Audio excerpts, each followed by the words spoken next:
Boa tarde a todos. Vamos dar início à nossa atividade desta tarde. E, como de costume, vamos começar fazendo a prece para nos prepararmos espiritualmente, acalmarmos a nossa mente, o nosso coração. Eu vou ler uma mensagem. Caminho marcado. Segue pelo caminho que Jesus te marcou. Perdão, silêncio e paz, com serviço constante. Amigos terás muitos, mas companheiros raros. Viverás cada dia em solidão e amor. Depois terás a cruz, por salário do bem. Mas na cruz ouvirás a mensagem de Deus, mensagem de Emmanuel. Então vamos elevar os nossos pensamentos, nossos sentimentos, nos preparando interiormente para o estudo desta tarde, de forma a estarmos mais receptivos à mensagem que nos será transmitida e agradecermos ao Pai, Criador da vida, de todas as coisas, por mais este momento, por mais este dia. Agradecermos ao Criador pelo dom da vida.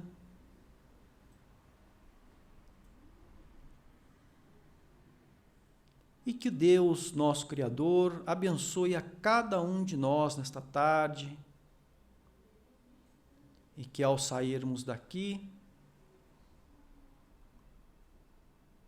tenhamos as condições de refletirmos sobre tudo que será transmitido a cada um de nós. Obrigado também à equipe espiritual, coordenadora desta casa, que nos ampara sempre. Que assim seja. E o nosso estudo desta tarde está a cargo da nossa irmã Cristiana Miranda, com o tema A Vontade do Pai. Cristiana, qual a palavra?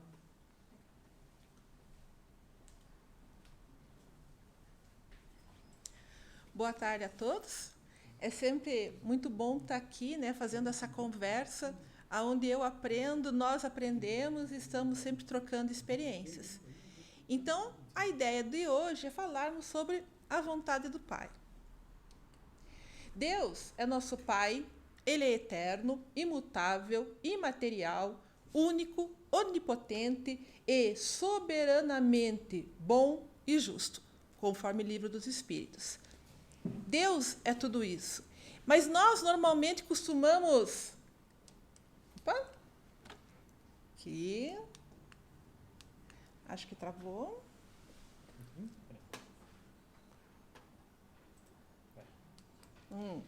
Nós costumamos emberrar nessa questão, do soberanamente bom e justo, porque a nossa vida é cheia de dificuldades. São situações mil que estão sempre nos testando. E não é difícil nós pensarmos, cadê a bondade de Deus? Cadê a justiça de Deus? Para situações que nesse momento nos parecem completamente gratuitas, criminosas, que fazem mais mal do que bem. Essa dificuldade que nós temos em entender o soberanamente justo e bom é talvez a nossa dificuldade de hoje. Afinal, o que o Pai deseja de nós? O que Ele espera de nós, seus filhos, sua criação? Qual é o comportamento? Qual é o pensamento? Quais são as nossas intenções? O que Ele espera que façamos? Eu sei, Jesus já disse, perdoar os inimigos, amar os inimigos. Mas, no dia a dia, eu sempre me pergunto, nós temos as leis maiores, amar a Deus sobre todas as coisas, amar o próximo como a si mesmo, perdoar 70 vezes, 7 vezes, criar relações empáticas e positivas com todos que nos cercam. Sim, esses são os nossos objetivos pessoais, é o que Deus espera de nós. Mas eu sempre me pergunto, e o dia a dia? Como que eu coloco isso no meu dia a dia? Né? Do acordar de manhã ao deitar à noite. Hoje ele não está querendo trabalhar. Travou de novo. Talvez você quer a pilha?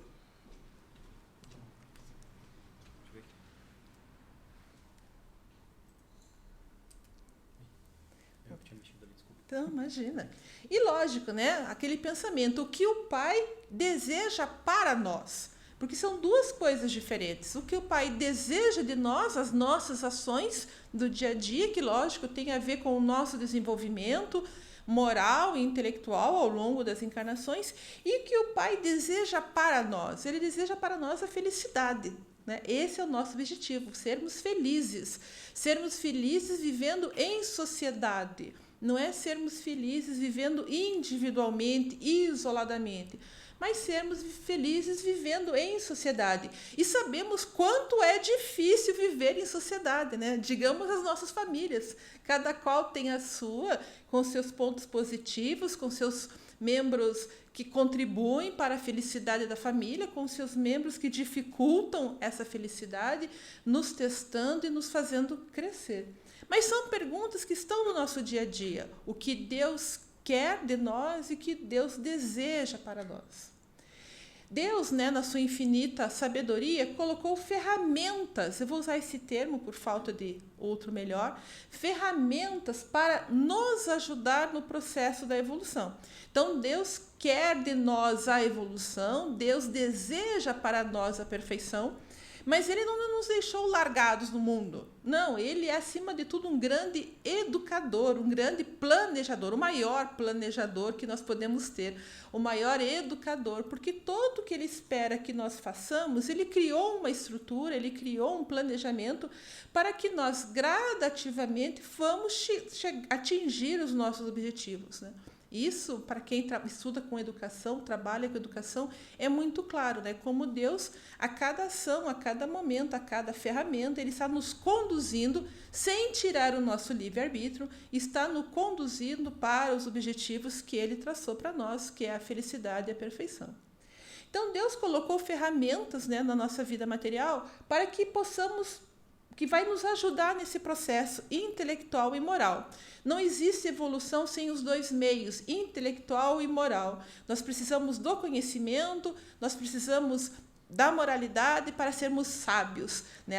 A pessoa sábia, o espírito sábio, ele tem conhecimento e tem a bondade aliados, né, tornando-o sábio. E ele nos coloca, então, a capacidade de raciocinar, o contato com Deus, ele permite que tenhamos o contato com ele e com os espíritos superiores ou espíritos protetores para facilitar a boa influência deles para conosco. E tem as leis divinas, as leis naturais, que são imutáveis, que justamente nos trazem a segurança necessária para saber que se uma lei vale hoje, uma lei natural, uma lei divina vale hoje, ela valia 10 mil anos atrás e ela vai continuar valendo daqui 10 mil anos. O que isso nos dá segurança, porque nada mais inseguro é a mudança das leis. Falando das leis materiais, por exemplo, né? Hoje vale uma coisa, amanhã vale outra. Isso nos traz insegurança. Não permite um bom planejamento dentro da perspectiva espiritual, né? Da vida sem fim. Então, com essa imutabilidade das leis divinas, com o contato que nós temos com Deus, né, e com os espíritos superiores ou espíritos protetores, e a nossa capacidade de raciocinar são ferramentas que nos ajudam a nossa evolução. Quanto à capacidade de raciocinar, nós temos que lembrar, só citando aqui, que nós temos um cérebro material e um cérebro perispiritual, que no nosso contexto são matéria, uma matéria física, bem matéria, e uma outra matéria diferenciada, que é o mundo espiritual, perispiritual, que permitem que o espírito, que é o detentor, né, da ação, possa evoluir.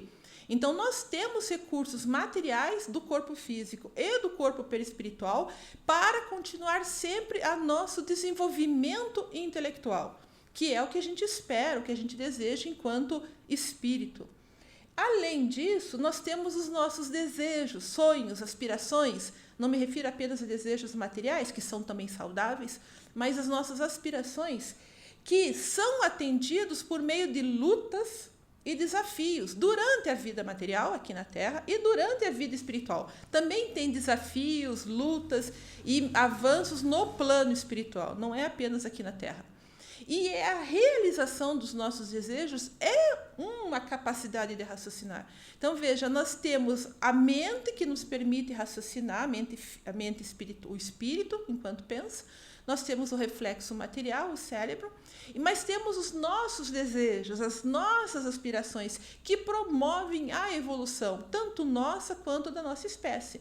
Não é à toa que nós estamos aqui hoje com eletricidade, com internet, com microfone, sentados, bem vestidos, protegidos do sol, da chuva. Isso não veio ao acaso. São séculos de lutas e desafios e de desejos que estão sendo atendidos através das lutas e desafios para chegarmos aonde estamos hoje.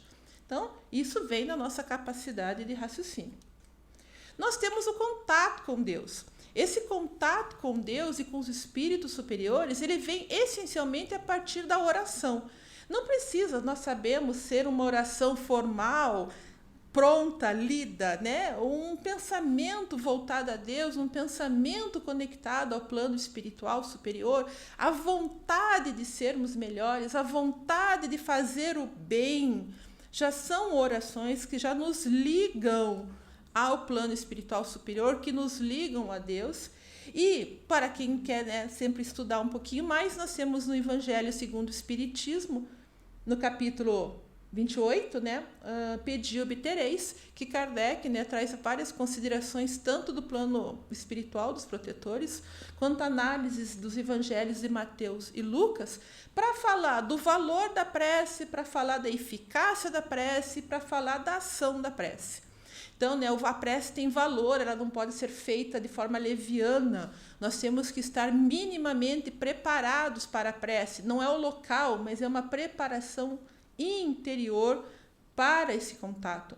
A prece é eficaz, ela realmente nos atende, provavelmente, devido à nossa própria infantilidade, não nos atende da forma com que esperamos naquele primeiro momento, mas ela nos atende.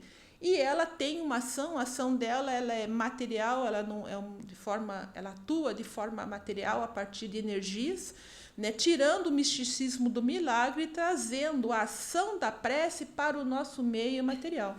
Então temos lá nesse capítulo várias orientações, né, justamente dizer como o contato com Deus ele é fundamental para o nosso desenvolvimento moral e intelectual. E temos, lógico, né, a oração dominical, né, que Jesus nos trouxe. Então, em Marcos, né, tanto em Lucas, comenta, né, ensina-nos a orar, mestre. E ele traz para nós o Pai Nosso. Né? Pai nosso que estais nos céus, santificado seja o teu nome.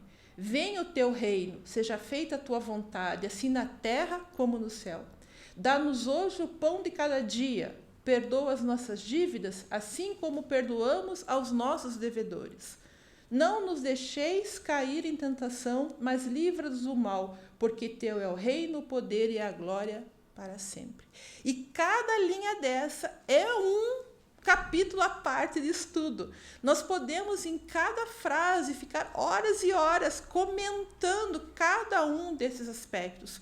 Porque Jesus também, como um grande educador, queria trazer as mensagens e perpetuar a lição, para que nós, em qualquer momento, em qualquer estágio da nossa capacidade cognitiva, da nossa capacidade intelectual, pudéssemos interpretar corretamente, ou da melhor maneira possível, o Pai Nosso. Claro que há variações, né, e todas são muito válidas, porque não importa o texto, a intenção, mas podemos ver aqui vários sentidos que, como disse, seria um próprio estudo, né, de semanas a partir do Pai Nosso. Hoje, nós estamos nos concentrando, né, no seja feita a tua vontade. Né? Não que todas as outras informações e ensinamentos não são importantes, são fundamentais, mas nós resolvemos nos concentrar no seja feita a tua vontade, porque Jesus coloca, Pai, seja feita a tua vontade. Isso nos traz um primeiro ensinamento, que a vontade de Deus, apesar de permear toda a criação, ela considera o nosso livre-arbítrio. E isso é algo muito importante. Porque muitos daqueles que criticam as religiões de forma geral, criticam não somente, mas também essa passagem, porque podem dizer, mas se é feita a vontade de Deus, cadê a minha vontade? Aonde está o meu direito? Eu sou um bonequinho, eu sou um fantoche que estou sendo manipulado por Deus? Eu sou um fantoche que estou sendo manipulado pelos espíritos? Afinal, cadê a minha vontade? Cadê a minha ação? Então, aqui Jesus já dá essa indicação. Seja feita a tua vontade como uma orientação, como uma recomendação, porque nós temos o livre-arbítrio. Estamos aqui porque queremos, ou forçosamente ou não, por necessidade ou não, estamos aqui porque decidimos estar aqui, encarnados e desencarnados. Estamos aqui estudando o Espiritismo porque encontramos ali uma fonte de respostas, ou então um motivo de estudo. Né? Mesmo para aqueles que ainda estão conhecendo o Espiritismo. E todos os que não estão aqui porque não querem estar aqui, salvo algumas exceções bem específicas de saúde, que eu tenho certeza, né, que estão em pensamento. O corpo pode estar em outro local, mas em pensamento estão aqui conosco nesse momento, como podem estar agora pela internet nos ouvindo.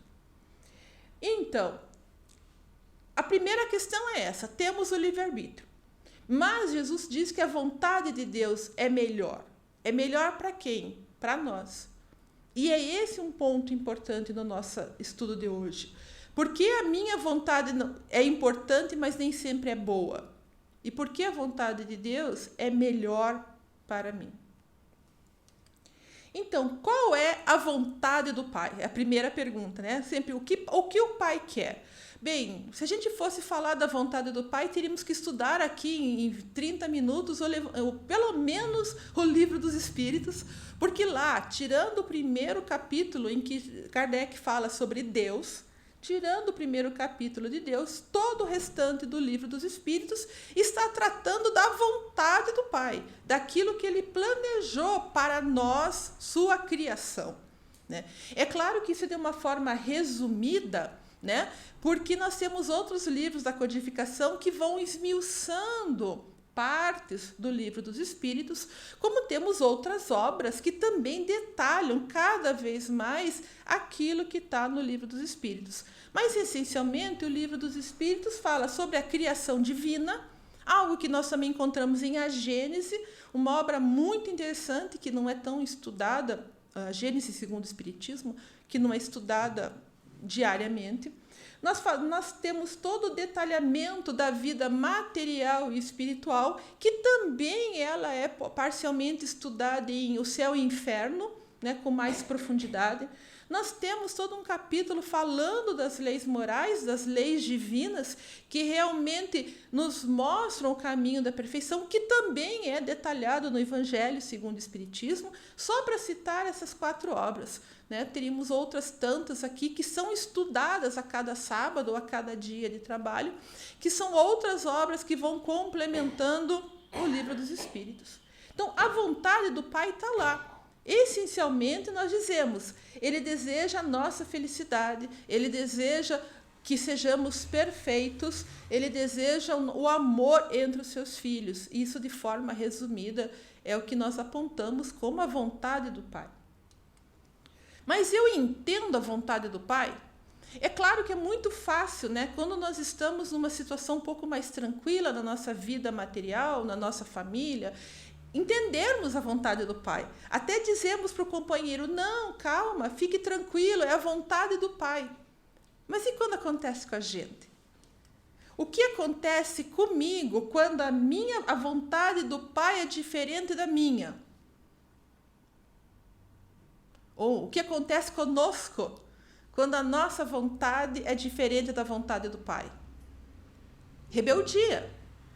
como toda criança. Acho que todos aqui têm contato com crianças, filhos, netos, sobrinhos, alunos, né? É a rebeldia natural, enquanto um ser deseja algo e Deus, né, o Pai, deseja outro para nós. E a rebeldia faz parte do processo evolutivo, né? Nós percebemos enquanto as crianças, adolescentes, muitas vezes, rebeldes, né, precisam de um tempo de experiências, de maturidade, e depois de alguns anos eles, né, percebem, né, várias situações que quando mais jovens não percebiam.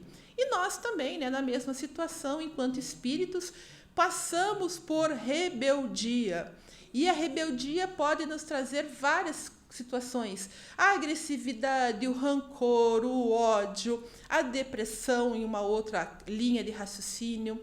Ela pode nos trazer a descrença, a falta de fé. Ela nos traz a doença psicológica, a doença física, em consequência. Nos traz uma série de problemas porque estamos nos rebelando.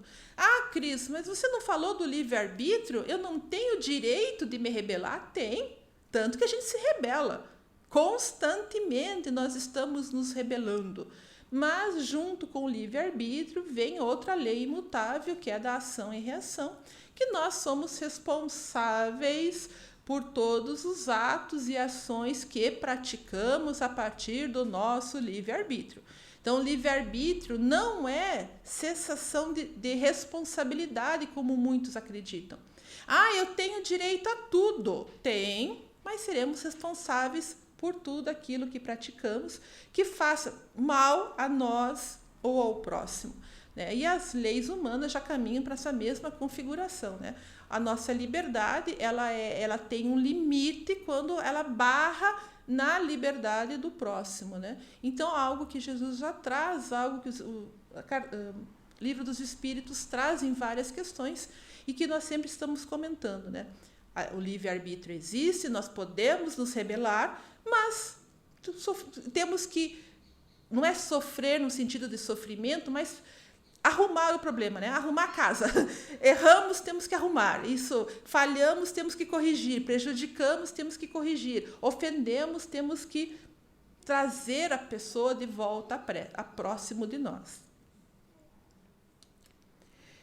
Como Deus é o educador, né, perfeito, que nos traz vários raciocínios, várias ideias, várias ferramentas para nos levar à perfeição, que é o nosso objetivo, existe uma delas que Deus colocou em nosso caminho, que nos ajuda a entender, aceitar e fazer a vontade de Deus, ou a vontade do Pai. Existem inúmeras, estou de novo fazendo um recorte, né? Vou cada vez pegando pequenas ideias para tratar o assunto, porque tem várias maneiras para fazermos isso, como o amor, que é a principal ferramenta, né, que nós temos para entender a vontade de Deus.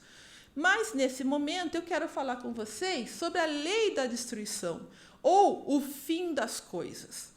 Talvez essa seja uma das leis divinas que mais impacto pode nos trazer com relação à rebeldia, né? Porque a lei da destruição é uma lei da natureza. Está na pergunta 728 do Livro dos Espíritos.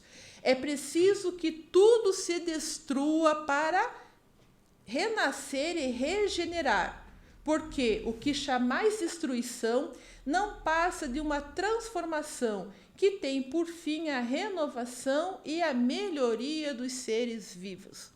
E com certeza a lei da destruição é aquela que traz mais impactos. Kardec fala sobre a destruição necessária e a destruição abusiva. Kardec fala sobre os flagelos destruidores, inundações, chuvas, terremotos. Kardec fala sobre as guerras, sobre o assassínio, sobre a crueldade, duelo, pena de morte. Duelo hoje é uma prática que pouco se vê, mas ainda existe em nichos específicos. Pena de morte é um tema constantemente sendo tratado na justiça, mas eram temas da época. E Kardec, naquela época, ele trata a destruição no sentido material da vida, a destruição da vida material. Importante isso, porque Kardec vivia naquela época e As questões morais e intelectuais, psicológicas, estavam engatinhando no planeta. Então, ele tinha muito mais facilidade de falar, discutir e perguntar sobre as destruições, sobre o fim das coisas, no sentido material. Mas eu quero conversar com vocês também sobre outros tipos de destruição, outros tipos de fim. O fim de um casamento, a saída de um emprego, o fechamento de uma empresa. São situações de fim. A morte é um fim. A doença é um fim, o fim da saúde. Como a doença tem fim, a doença tem fim, volta à saúde. Então, existem muitos e muitos outros elementos de ordem moral e intelectual que podem ser considerados na lei da destruição. Se entendermos a destruição como fim, um fim para a renovação, não um fim no fim de si mesmo, acabou e pronto. Não existe isso na criação divina. Né? Nada se copia, nada se cria, tudo se copia, né? Ou tudo se transforma, as leis da química, né? Enfim, não existe uma destruição, um desaparecimento completo, existe uma transformação. Nós estamos provocando a destruição em nós mesmos. Quando nós estamos aqui na casa espírita combatendo o orgulho e o egoísmo, nós estamos destruindo em nós o orgulho e o egoísmo, para que possamos ser espíritos mais solidários, fraternos, camaradas. As dificuldades que existem na família, que promove muitas vezes destruição dos laços familiares, trazem o motivo qual? De uma renovação. Nessa vida, talvez não, mas na próxima. Nós não podemos entender a destruição e a finitude das coisas por uma perspectiva de 80 anos, 90 anos, mas sim por uma perspectiva da vida sem fim, que é a vida do espírito. Não arrumou nessa encarnação? Tentamos, não deu certo? Teremos a próxima. Não naquele sentido, né, preguiçoso, nem vou me incomodar porque na próxima eu resolvo. Não. No sentido positivo. Tentei, lutei, busquei, mas não deu nessa vida. Não foi possível. Mas teremos a próxima. Teremos um período no plano espiritual para reforçar as nossas qualidades e voltaremos numa próxima encarnação. Eu queria simular aqui com vocês um exercício da destruição do fim, um exemplo que envolvesse todos nós que estamos aqui, encarnados e desencarnados. E eu busquei esse exemplo, e provavelmente alguns não gostem do exemplo, eu peço já antecipadamente desculpas, mas eu quis trazer um exemplo que nos envolvesse e, ao mesmo tempo, não fosse particular para A, para B ou para C, tá? Para a gente fazer uma simulação. As simulações são muito valiosas na nossa vida de raciocínio, na nossa perspectiva de estudo, planejamento e raciocínio. Eu imagino, e se chover, leva o guarda-chuva? Curitibano, né? Sol tá lindo. E se chover, leva o guarda-chuva? Então vou levar o guarda-chuva. E se esfriar, leva o casaquinho. E se eu passar fome, leva lanchinho. E se eu passar sede, leva a aguinha. Então, nós estamos sempre no EC. E esse EC acontecer é muito positivo. Nós precisamos usá-lo na nossa vida de trabalho, na nossa vida na casa espírita, na nossa vida enquanto indivíduo, porque as possibilidades de caminho são muitas. E se eu estudo, planejo algumas possibilidades, eu posso me sair melhor em algumas situações. Então, e se... Agora vem já estou aqui vergonhada, mas tudo bem, vai lá. E se a comunhão acabar daqui 5 anos? Nós todos estamos hoje aqui na comunhão espírita, encarnados e desencarnados, e temos uma relação afetiva com a comunhão. Por isso, por exemplo, eu achei que todos nós poderíamos sentir pessoalmente no seu espaço, né? E se a comunhão acabar daqui 5 anos, 10 anos? Cris, por que acabou? Ah, não sei, de repente a espiritualidade superior, inferior, achou uma brechinha em alguns corações e conseguiu promover a discórdia em níveis altíssimos entre nós e a sociedade se desmanchou. Ou então qualquer outro assunto que agora não vem detalhar, tá? Acabou. O que isso vai acontecer com encarnados e desencarnados que estão aqui hoje? Haverá aqueles satisfeitos e convencidos. Sim, existem espíritos e encarnados que querem o fim da comunhão pelos benefícios que a comunhão traz ao plano espiritual, os trabalhos, né, que a comunhão traz ao plano espiritual aos encarnados.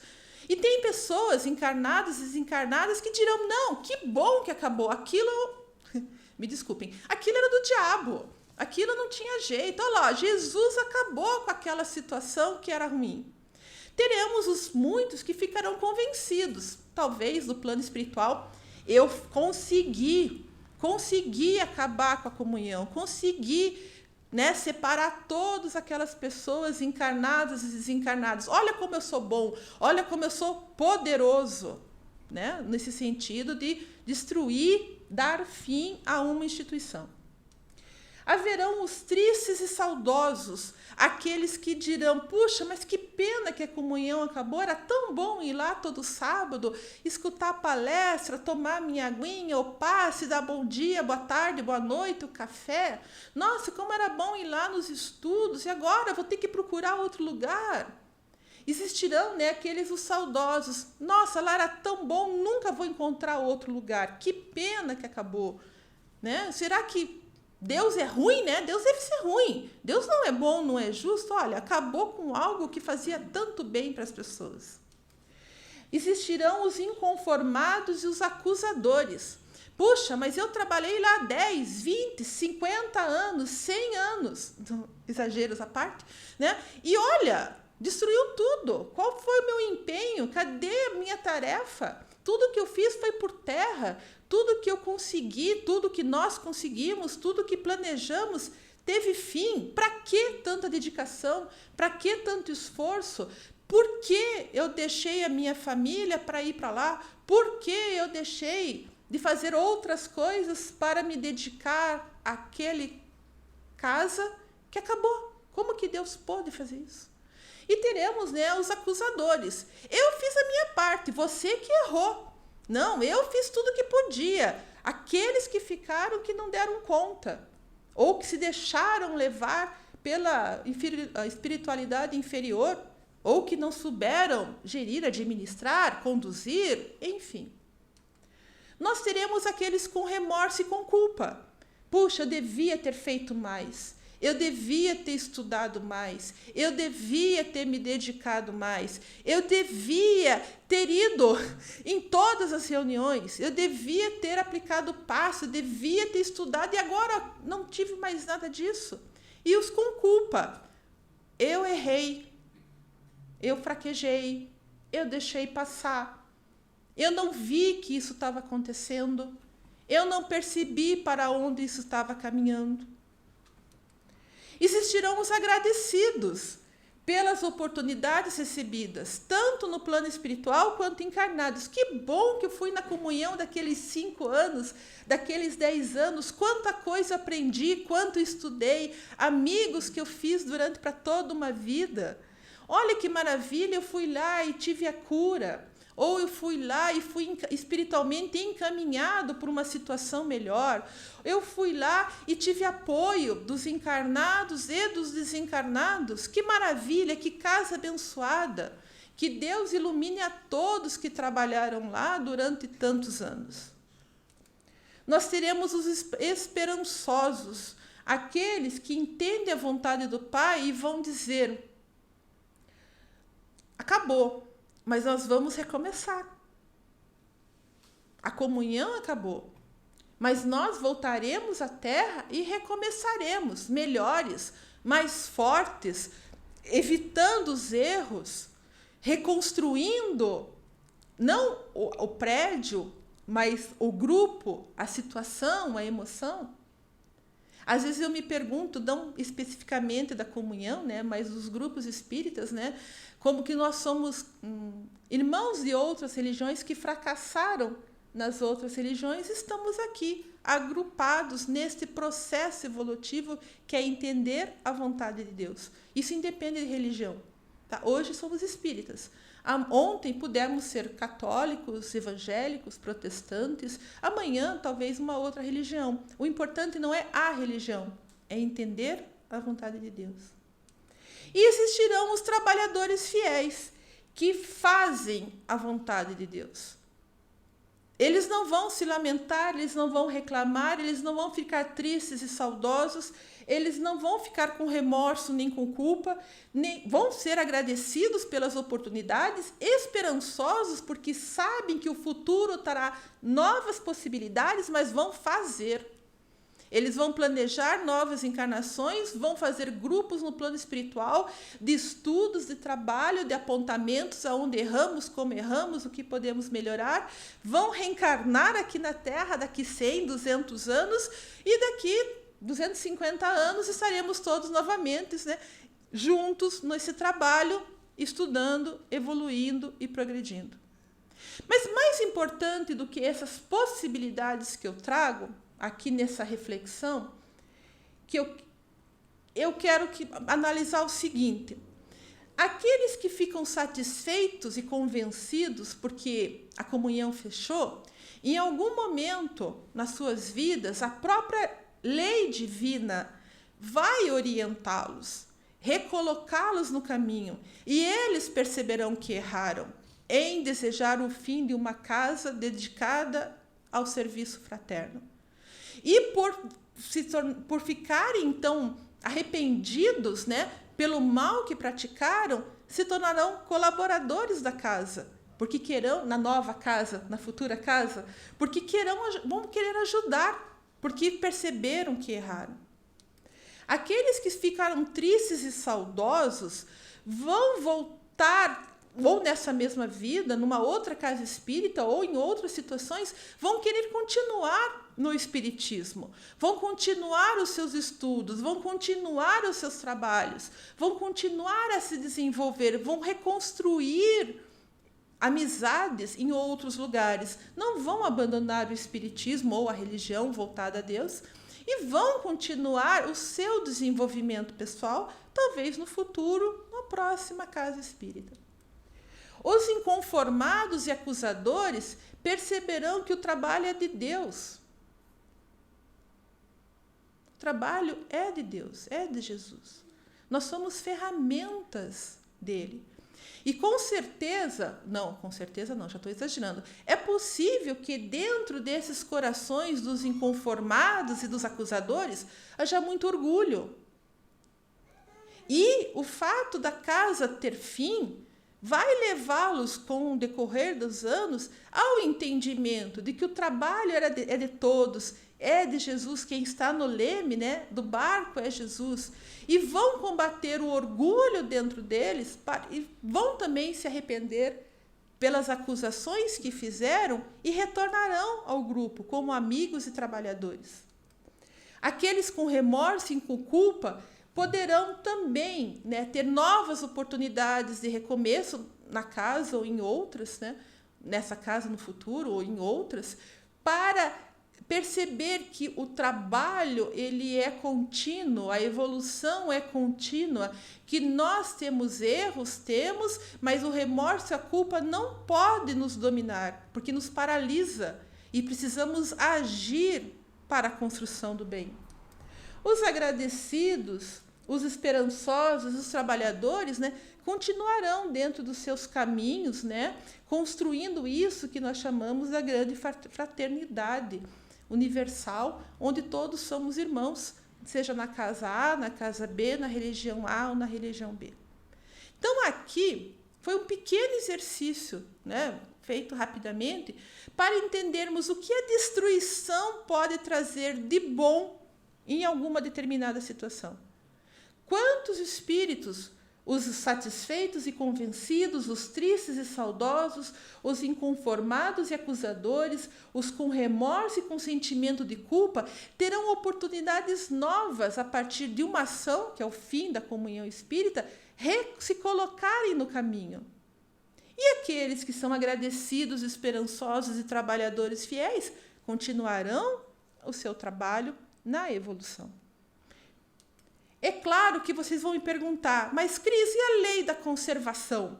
Não é aplicada também? A lei da conservação é aquela que nós queremos manter as coisas permanentes, né? Queremos manter a vida, queremos manter as coisas como elas são, né? Na conservação, aqui falando muito da vida material, mas nós também podemos trazer isso à história, a essa suposição, né, da comunhão. Sim, nós queremos manter a comunhão viva. Nós estamos aqui lutando, trabalhando, progredindo, melhorando, né, para que a instituição viva muitos e muitos anos, muitas e muitas décadas, continue produzindo muitas e muitas coisas boas, como já produz até hoje, né? Então, a lei da conservação não se aplica aqui a essa história também? Sim, se aplica.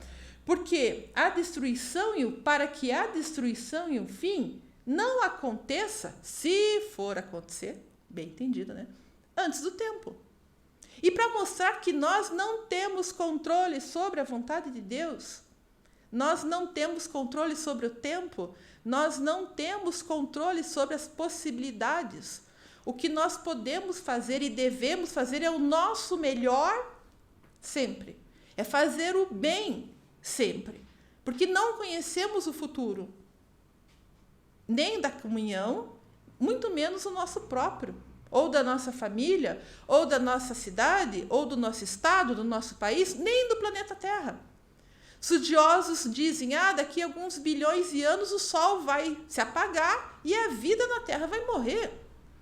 Outros dizem que mais alguns bilhões de anos a nossa Via Láctea a nossa galáxia Via Láctea está se convergindo para outra Via Láctea, Andrômeda, se não me faz a memória. As duas vão fundir numa super galáxia. Transformação, destruição, fim de uma etapa, começo de outra. Nós precisamos estar preparados para a finitude das coisas. Não como alguém que deseja que o fim aconteça, mas fazendo o melhor hoje, todas as nossas possibilidades hoje, todo o bem possível hoje, porque amanhã pode ser diferente, dependendo daquilo que Deus tem como planejado para a nossa evolução. Como fazer tudo isso? Como colocar tudo isso dentro das nossas mentes tão rebeldes ainda, né? Tão contrárias à vontade de Deus? Nossas mentes e corações que desejam tanto que a nossa vontade prevaleça. Não estou falando aqui no sentido egoísta, mas no sentido de que o bem que nós desejamos sempre aconteça, né? Que as coisas boas sempre aconteçam. Como lidar com tudo isso, sabendo da lei da destruição, que é uma lei natural e que pode estar em todas as nossas fases da vida e faz parte da vontade do Pai? Conhecendo, entendendo Deus, que é eterno, imutável, imaterial, único, onipotente e soberanamente justo e bom. Sem essa compreensão do soberanamente justo e bom, nós não vamos cultivar a fé, a esperança necessários para entender a vontade do Pai. Obrigada.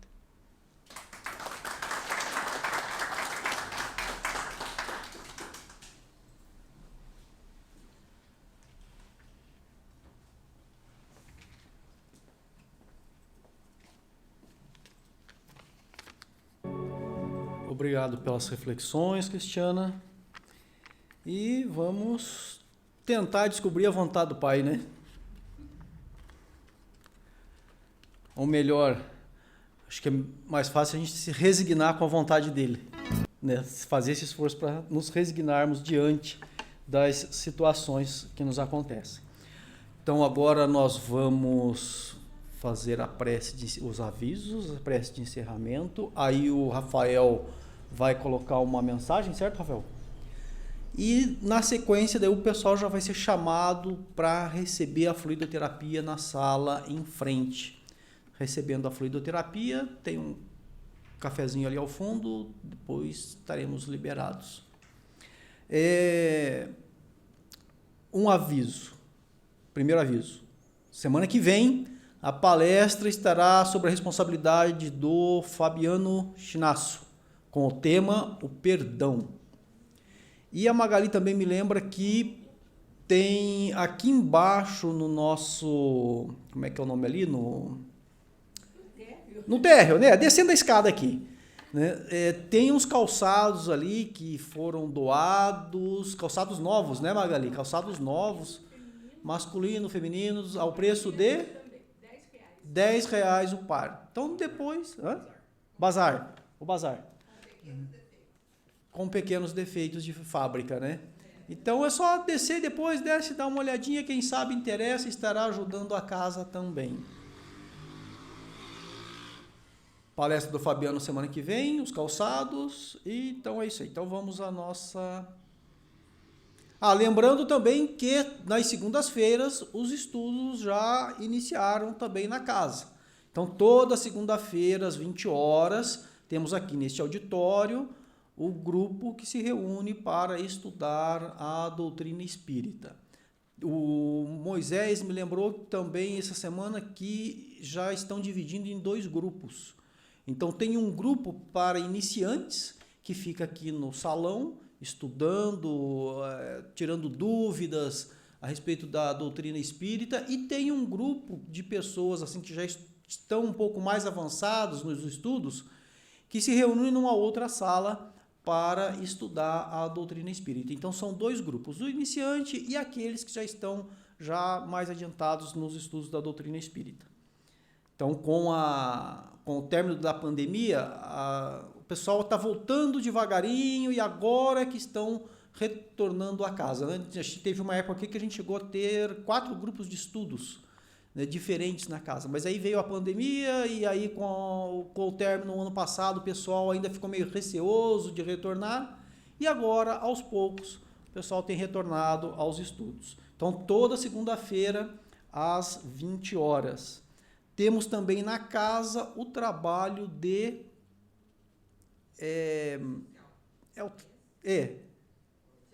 Serviço social da casa. O trabalho social na casinha de artesanato.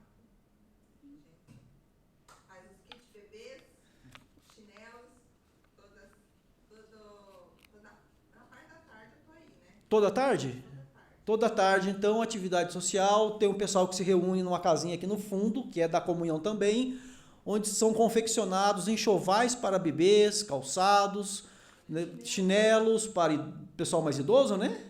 Ou para as crianças também? Não, né? É para o bebê só. Chinelos, enxovaizinho é para neném. O enxoval para os nenéns, que são entregues lá no HC, nos hospitais, na maternidade. E os chinelinhos são para o... Como é que chama? Para o Erasto Gertner. Então, quem quiser colaborar também nesta atividade, todos os dias, a partir das 14 às 17 horas, pode chegar aqui, procurar a Regina, né, que também a ajuda é sempre boa, né, nunca é demais.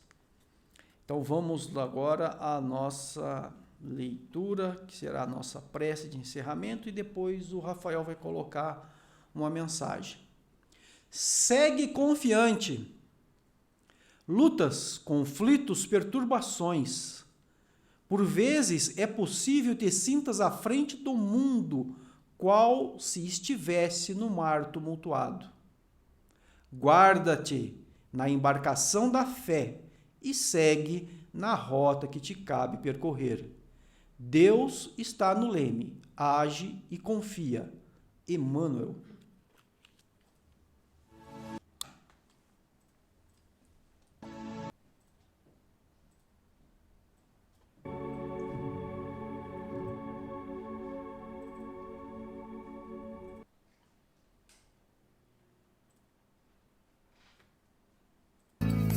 Ser feliz é uma decisão. Ser feliz é uma decisão.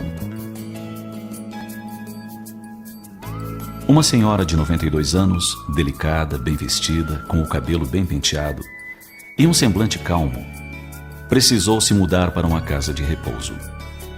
Seu marido havia falecido recentemente e a mudança se fez necessária, pois ela era deficiente visual e não havia quem pudesse ampará-la em seu lar. Uma neta dedicada a acompanhou. Após algum tempo aguardando pacientemente na sala de espera, a enfermeira veio avisá-las que o quarto estava pronto. Enquanto caminhavam lentamente até o elevador, a neta, que já havia vistoriado os aposentos, fez-lhe uma descrição visual de seu pequeno quarto, incluindo as flores na cortina da janela. A senhora sorriu docemente e disse com entusiasmo: "Eu adorei." "Mas a senhora nem viu o quarto", observou a enfermeira. Ela não a deixou continuar e acrescentou: "A felicidade é algo que você decide antes da hora. Se eu vou gostar do meu quarto ou não, não depende de como os móveis estão arranjados, e sim de como eu os arranjo em minha mente. E eu já me decidi gostar dele." E continuou: "É uma decisão que tomo a cada manhã quando acordo. Eu tenho uma escolha. Posso passar o dia na cama remoendo as dificuldades que tenho com as partes de meu corpo que não funcionam há muito tempo. Ou posso sair da cama e ser grata por mais esse dia. Cada dia é um presente, e meus olhos se abrem para um novo dia das memórias felizes que armazenei. A velhice é como uma conta no banco, minha filha, de onde você só retira o que colocou antes. A lição de uma pessoa idosa e sem a visão dos olhos físicos é de grande profundidade e contém ensinamentos valiosos. E o primeiro deles é que a felicidade é uma decisão pessoal. Depende mais da nossa disposição mental do que das circunstâncias que nos rodeiam. Cada pessoa tem na intimidade o potencial de armazenar as belezas que deseja ver em sua tela mental, ainda que ao seu redor a paisagem seja deprimente. Para isso, é preciso construir um mundo de felicidade nesse banco de lembranças que Deus ofereceu a cada um de seus filhos. E quando se constrói um mundo de paz e felicidade, portas adentro da alma, é possível compartilhar essa realidade com aqueles que nos cercam. Assim, se não temos em nossa vida os enfeites que desejamos, arranjemos tudo isso em nossa mente. É uma forma de ver as coisas com um olhar positivo e otimista. Além disso, como toda criação começa na mente, é bem possível que venhamos a concretizar esse sonho alimentado na alma. Se você ainda não havia pensado nessa possibilidade, pense agora. Comece sem demora a depositar felicidade na conta do banco das suas lembranças, para poder resgatar sempre que desejar. Se você abrir a janela pela manhã e seus olhos físicos puderem ver apenas paisagens deprimentes, abra as janelas da alma e contemple um jardim em flor. Respire fundo e sinta o perfume de jasmim, de rosas e cravos. Ouça o canto dos pássaros que voam ligeiros pelo ar. Perceba a brisa acariciando seu rosto e curta a melodia dos grilos e cigarras que cantam para alegrar suas horas. Decida ser feliz, ainda que seja uma felicidade que só você possa sentir.